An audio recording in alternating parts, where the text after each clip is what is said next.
வணக்கம் and welcome back to comical coder. இந்த வீடியோவில் நம்ம என்ன பார்க்க போறோம்னா, கூகுளோட ஜெமினி ஏபிஐ கெட் பண்ணுறது அப்படிங்கிறது தான் பார்க்க போகிறோம். அதுக்கு முன்னாடி ஏபிஐங்கிறது என்னன்னு பார்க்கலாம். ஏபிஐங்கிற டேர்மோட அப்ரிவியேஷன் என்னன்னா அப்ளிகேஷன் ப்ரோக்ராமிங் இன்டர்ஃபேஸ். இது புரிஞ்சுக்கிறதுக்கு ஒரு ஃபேமஸான எக்ஸாம்பிள் நம்ம பார்க்கலாம். இமேஜின் பண்ணிக்கோங்க, நீங்கள் ஒரு ரெஸ்டாரண்ட் போகிறீங்க. அந்த ரெஸ்டாரண்ட் போனோடனே உங்களோட ஆர்டரை கிச்சனில் இருக்க செஃப்பை தேடி கண்டுபிடிச்சி போய் சொல்ல மாட்டீங்க. அதுக்கு பதில் என்ன பண்ணுவீங்க, வெயிட்டர்கிட்ட சொல்லுவீங்க. அந்த வெயிட்டர் உங்கள் ஆர்டரை போயிட்டு செஃப் கிட்ட சொல்லுவார். செஃப் சமைச்ச அந்த டிஷ்ஷை கொண்டு வந்து உங்ககிட்ட அந்த வெயிட்டர் சர்வ் பண்ணுவார். இந்த இடத்துல நீங்கள் தான் ஒரு அப்ளிகேஷன், அந்த செஃப் இன்னொரு அப்ளிகேஷன் இல்லைனா ஒரு சர்வர், இந்த வெயிட்டர் தான் ஏபிஐ.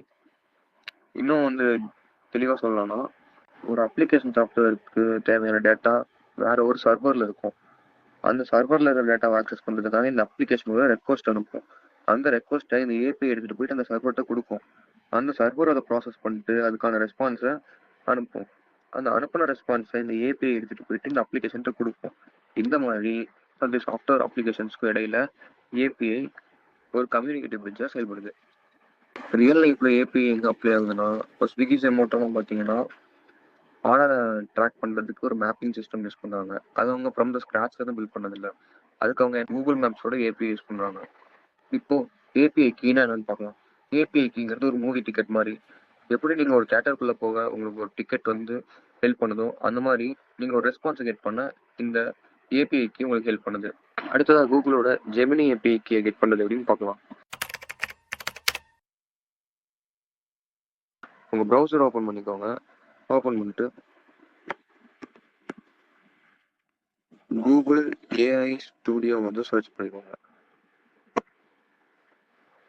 சர்ச் பண்ணிட்டீங்கன்னா ஃபர்ஸ்ட் வர லிங்கை கிளிக் பண்ணுங்க. ஃபர்ஸ்ட் வந்தோடனே இப்படி காட்டும். நீங்கள் ஃபர்ஸ்ட் டைம் இப்போ தான் லாகின் பண்ணீங்கன்னா அது உங்களுக்கு இந்த மாதிரி ஷோ பண்ணணும். நம்ம இதுதான் கெட் பண்ண போகிறோம். அதனால் கெட் ஏபிஐக்கு கொடுத்துடலாம்.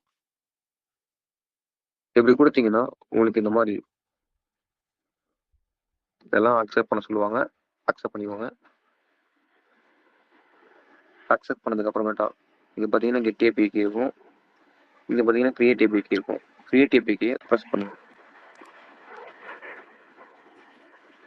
இந்த மாதிரி சுற்றிட்டே இருக்கும். இப்போ உங்களுக்கான கீ ஜென்ரேட் ஆயிடுச்சு. இதை காப்பி பண்ணி யூஸ் பண்ணிக்கலாம் நீங்கள். அப்புறம் உங்களோட கீயை நீங்கள் மிஸ் பண்ணிட்டீங்கனாலோ இல்லை கீயை நீங்கள் எங்கேயும் சேவ் பண்ணாமல் விட்டீங்கனாலும் கவலைப்படாதீங்க. இங்கே இப்படி கிளிக் பண்ணிங்கன்னா மறுபடியும் சேவ் பண்ணுவாங்க.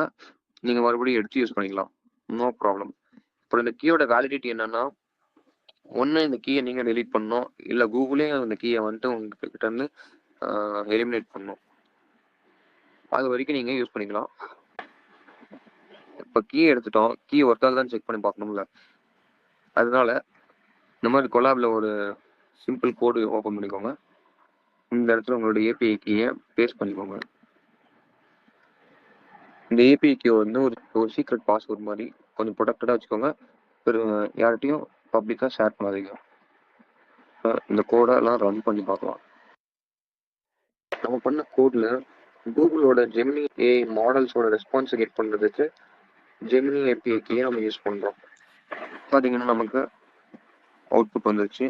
அப்போ இந்த கீ ஒர்க் ஆகுது. பெரும்பாலும் நீங்கள் இந்த கீயை சந்தேகப்பட வேண்டிய அவசியம் இருக்காது. ஏன்னா கண்டிப்பாக ஒர்க் ஆகும். அப்புறம் இந்த வீடியோ அவ்வளோதான்.